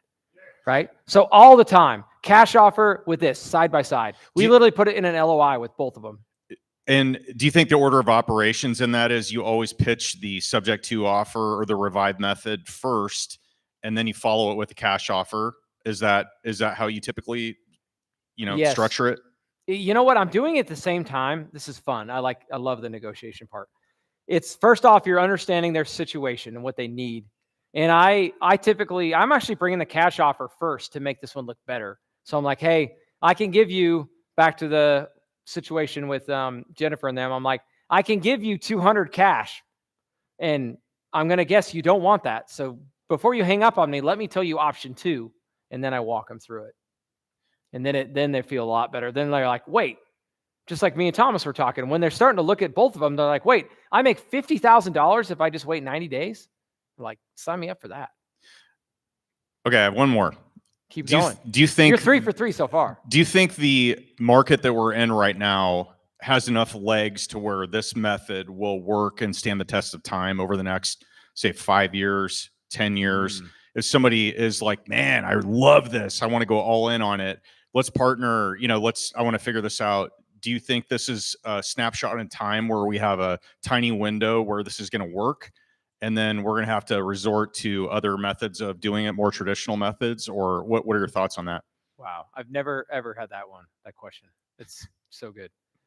I definitely think this is really powerful right now because of how much prices have gone up, right? This is so good with people who've owned. The other thing I would pull on my list, I told you about if you guys are skip tracing or using PropStream, Deal Sauce, whatever you guys are using, your list is 50% or greater equity, right? And then you could also just do years of ownership, because these houses where people have owned these for several years, that's typically my avatar. It's people, I mean, not always, but typically older people that have owned these houses for a long time and their house has gone way up in value. But you also see it in some of these markets where it's gone way up just in the last 5 years. So I definitely think there's a huge opportunity for it right now. Will that potentially shrink over time? It could. I mean, my thought is I'm going to make everything I can out of it now. And then if it does start to shift, then I don't know. To me, it's who knows what things look like then. But to me, it's such an easy one to go implement that I don't know. I literally think any of you guys could execute this and add it to your toolbox of tools. Like when you're negotiating, that's another thing I usually highlight in this presentation is I hope a lot of people walk out of here knowing that there's a bunch of deals that I said no to, that I said, I can't help you. I'm sorry. You won't take my 70% of ARV minus repairs, minus my wholesale fee. You won't take that offer. So you left it, right? Versus if you would have presented this, there's so many people who will say yes to it. Okay, I have one more. How do you decide of the 420 doors that you own? How do you decide, is it subjective or is it according to a formula you have on whether you keep it or flip it? Man, I wish I could tell you my answer was, it was like a formula. We're doing it, but it is definitely subjective. It's always changing. And it's also based on capital, right? Is do we have a lot more capital? Guys, my immediate goal right now, because I'm trying to grow and I'm trying to hire more people, is cash now. So any deal that I can turn and fix and flip, I'm going to do it. And I've always and maybe it's just because I've seen markets where it's harder to fix and flip and hard to turn. To me, it's always buying a rental property, fixing it up, renting it out and keeping it has always been relatively easy to me, because I know how to find it, I know how to fix it up, and I know property management. To me, the harder part sometimes is creating active income. So my immediate thing when I'm looking at deals is like, if I can move this thing and I can make my 50K and go do another one, I just want to keep doing that because it just helps. To me, it's just helping me like get the snowball going faster and faster. I was hoping you had a secret answer to that question because Yes. I it's always subjective to me Yes. too. But yeah, that's great. Thank you. You bet. Thanks, Owen. What else? Anyone else? You can just ask one. You don't have to ask four. But I would love you if you'd ask four. These are good. Four more. Well, he's coming up here too. So I didn't go too deep. I went deeper than I usually do on the underwriting, but there's a lot more to the numbers. And typically I like to whiteboard it and go through it. But I've got a sheet too. And if you guys just fill this out, I'll send it to you. But I've got a Google sheet where I've got like, I almost shared it tonight. It's got like probably 50 tabs in it now because we just create a duplicate tab every time we have a new deal and we plug it in. But I could share that with you guys. You could see like we've underwritten this on like hundreds of deals and we're doing it like several a week. So if you guys want that little tool, you can have that one. I also have I built a little AI chat GPT to where literally you could just go, it asks you for the inputs and it'll spit it all out for you too. If you're not a math Excel wizard, you could just use ChatGPT, hook you guys up. But go ahead. It's kind of hard to see the overhead from back there because I'm old and blind, but what is your percentage of split on the profit once it's sold? Yeah, let's actually, if I could pull the slides one more time, I want to show, oh, boom, right on it. Okay, so this one was 90%. All right, you guys ready for, is it too late to do a little bit of algebra? You guys down for some algebra? Okay, so when I'm looking at this, I'm a math guy, if you can't tell, all right? But a math and a sales guy, which is unique. But, okay, so 90%, this is the variable that I can change, all right? So when I'm running all these, let me just walk you down through here, because this is such a good question of how to do this. And I promise you, I didn't promise, but you just prompted me to do underwriting. So loan amount, I know this. Money up front, I know this by asking questions. And maybe I got to pay a wholesaler. I know that number. Rehab, I get my contractor to estimate that. I put in my profit. I know that. Holding costs, calculated. Closing costs, 6%, calculated.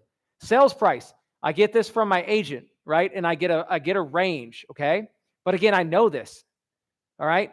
The rest, now, this is the unknown that I got to play with, all right? So this little cell, if I give you this spreadsheet, man, you guys as excited as I am, like spreadsheets? Some of you guys are. So literally, this is what I get to play with. I just play with this number, and I get, because the unknown of the equation is what's your name, sir? Jason. Jason. So if Jason on his house tells me, I need 300,000 for my house, this is my variable I'm solving for. All these knowns I just plug in. So then I literally just go play with my profit share. Because I'm going really fast, but my rehab I plug in, first off, rehab I plug in 50,000. I lock that in, okay? That's a known. So now, in order to get Jason his 300,000, I play with that 0.9 until I get there. So there's some deals it's like 70%, some deals it's like 65, but I literally just play with this number until I can get Jason, typically in the medium-high scenario, I play with it until I can get him the number he wants. Did you guys catch that? It's a lot easier if I'm doing like a Loom video, playing with the spreadsheet, but does that make sense? Mm-hmm. So it's all over the board. But to me, the reason I got so excited is that is the number that you can play with. But it's exciting because it's a negotiation, but you're also figuring out the numbers. If you know what Jason wants, then you could plug it in and make it work. And that's how I make this work for people. And that's how I get them excited. Because when we're looking at all these numbers, they're probably like some of you guys are like, no more Excel, get it out of here. Like, I just want to know how much. All they care about is this number right here. That's all they're focused on. So if I can get them to focus on this number, they don't beat me up on this number. You know what I mean? I make them focus on this, and I get to that by that. All right, thank you. You bet. Any other ones, guys? Cool. Well, while anybody's thinking about it, just another reminder. I have a fractional CMO who helps me with, he's helping me like build out all our content, all our marketing. And he's like, Casey, It's like, do not let those people leave tonight without filling out that sheet.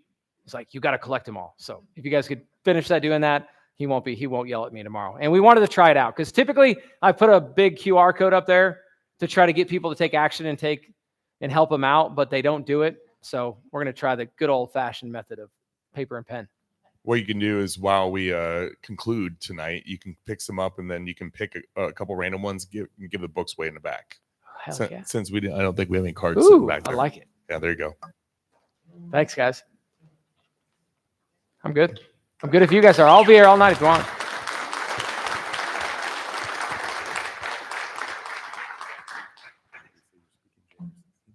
Yeah.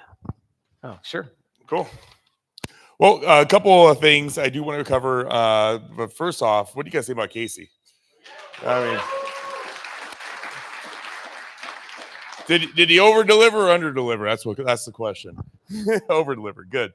A couple things I do want to cover real quick before we wrap up.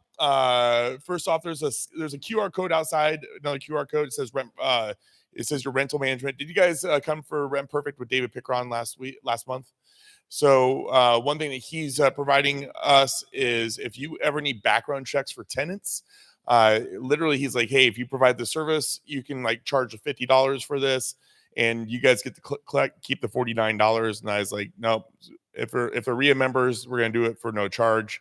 So if you scan that, it's 95 cents to do your background check to make sure you're legit. And if you would need a background check anybody for tenants, and it's like literally somebody's doing an investigation, but it takes like 6 hours. It isn't like pulling out your forewarn app and getting a quick little, description. This is actually the investigators checking the background check of the people. They can work with your property management company also, but you scan that, you have that on for life in your system. It's 95 cents and you can use it whenever you want. I think a background check's like 20 or 30 bucks on there, just so you know it's there and it's available for our members. So take advantage of that. Also, in 2026, January 16th, we're doing our Fix and Flip conference. That is, again, that's going to be a Friday, I believe. It's an all-day event. If you guys like the event that we did for our multifamily event, be very similar. We're going to announce 4 of the speakers. We have a 5th one that we're waiting to be announced, but this is the first time it's been put out there. We have Megan Ahern, the Tatty investor. She's going to be speaking. We have Michael McDonald, originally from Lincoln. He's lives in Vegas now. You've probably seen his Rocket Mortgage commercials on during the day on all the restaurants you go to. That's Michael McDonald. Launch Home Buyers. He changed the name. That's right. And then what was it? Rocket what? Rocket Home Buyers. Okay. Yeah, I mean it's fine. And then we have Tucker Pinion. If you guys don't remember Tucker, originally Tucker was a maintenance guy, I think, for Mike Schlickburn back in the day. Met him a couple years ago when he was working on one of his flips. Tucker's like 24 now, has like 110 units, has a dumpster company. He's doing following the Pace Morby plan. I mean, he's doing a whole bunch of crap. I just like one of the few times I was doing we're doing an interview and I watched my jaw was open too, but Owen's jaw was just open listening to this guy. I mean, 24 years old and the way he articulate everything he has to say is just amazing. But also Casey Gregersen will be here also. So we have a great lineup for January 16th. We have one more speaker coming. And if everything goes good, of course, you never know until it's done. We should be credited by the Real Estate Commission for 6 credit hours. Again, I do not know what the designation will be yet on that. We have to submit it in our class schedule. So we'll see what happens. But if you are a REIA member, it's only $250. Go to REIAMasterySeries.com. You can get your tickets, or just go to OmahaREIA.com, go to the calendar, and the link is there. These events are for you guys. These aren't huge profit centers. These are just because we're trying to build something. We want to be able to do these a couple times a year. And ultimately, the goal is that Owen and I want to be able to do an event where we can have a 3-day seminar at like the CHI Center. So where we can actually put Omaha on the map for we're doing those real estate conferences, and we're building our confidence in knowing that we can do these events and that we're actually providing good content that you want. So please keep that in mind. We're going to have some big announcements in 2026, but next month I'm going to announce most of the schedule for next year for our speakers. I already got about 7 speakers lined up. I think you're going to love some of the people we have coming, and we're really excited about that. Also, we're going to announce some new things that we're going to be doing with the REIA. I'll be announcing that in January, new things you can do with your membership. One thing that I will put out there right now is I don't know if I'm gonna call it this yet, but like a form of circles. So we're gonna have different groups, subgroups that we're gonna have. If you are interested in potentially managing a subgroup, maybe it's on commercial properties, maybe it's construction, maybe it is storage units. If you feel like you can be a leader in that area, we'll give back to you also by hooking you up with some membership deals and other ways that we can try to help you out, but we're still figuring that all out. If you think that you would be one that could lead a circle, please reach out to me personally. I'm on Facebook. I'm on my phone number is on every flyer in this place, so you guys, anybody get a hold of me. But just reach out to me. I want to talk to you and listen to your ideas. We're really excited about this and some other things that we're going to be announcing soon. So I talked about Rent Perfect, I talked about my goals, talked about mastery. Want to do one last thank you to Ryan Miller taking care of the drinks. So after the event, we're done here. Yeah. So Macintosh Plumbing, again, taking care of it. And then, right, you offer HVAC services now too, right? Or is that coming? No? One day? Okay, so it's coming. And so reach out to them if you need those services. The drinks when we're done here, it'll be beers. We have a tab set up. Should take care of the first round. So take advantage of that. We do ask that everybody exits the room within 10 minutes unless you're over here talking to a sponsor and you're getting deals worked out. Main reason is I need to clean the room up so I can go enjoy myself too. So please be wrapped up here in about 10 minutes. While Casey, are you grabbing flyers? Are you going to do the announcement on the books here in a minute, or how do you want to do that? Okay. Casey, you just run around, grab them, and then he'll pick it up. We'll do that here in just about a minute or two. We do have an open mic in the middle. If you have a shout out that you want to do to your business, something you're looking for a business, a property you want to sell, this is the time. Please keep it short. We have a lot of people in the room, and for time's sake, but the open mic in the middle. The only rule is you have to go up to the mic so we can hear you. So if you have something you're looking for your business, this is the chance. I know I talked to like 3 or 4 people that wanted to shout it out. There you go.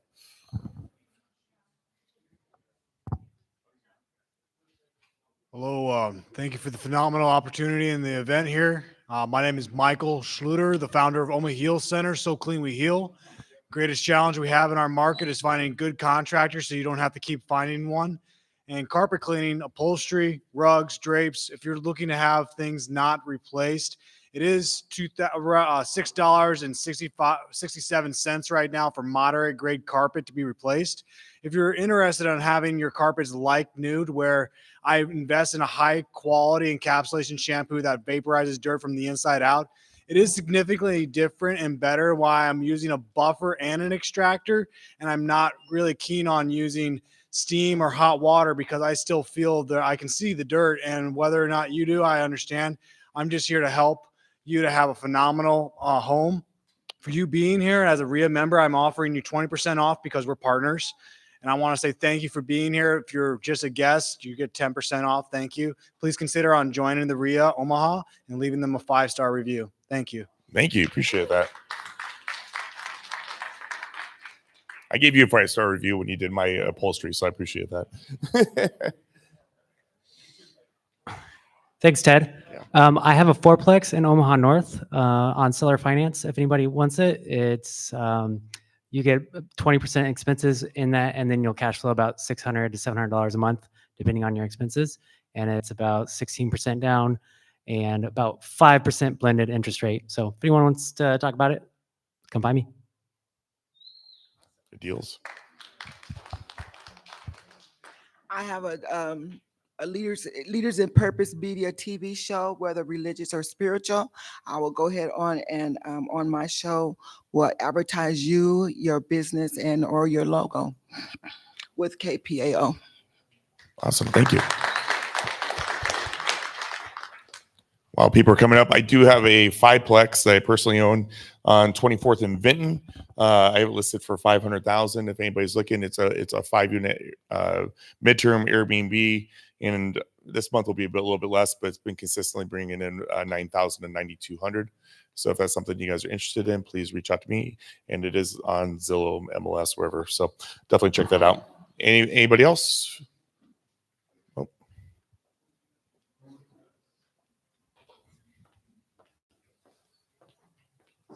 Hi, my name is Mo Albers with Realty One Group Sterling. And if you're looking for investment properties, please give me a call. Call Mo, say yes to the address. If you need somebody that is a realtor that can help you with a subject to, like was discussed this evening, please let me know. I'd be more than happy to go ahead and write those for you as well and work those deals. I have done them, and I can go ahead and show you when they're good and also when they don't make sense. So anyway, thank you. Thank you. Casey, did he walk out? He wasn't expecting. We're going to draw for those books. I don't know where he's at. Okay, so hey, check us out, omaharia.com. As soon as he gets in, I'll jump back in the mic and give those books away. But I want to give you a chance to get out of here if you need to. And again, there is a QR code on all your tables too to give us a review. Really appreciative. And if you guys love what we do, please support us that way. I'm an open resource if you guys need anything. It is an absolute blessing to see this many people in the room, so many new faces. I hope you guys love this. And if I can be a resource, just reach out. You guys have a blessed night. Thank you so much. Thank you to Midwest Title for being our event sponsor tonight. Next month.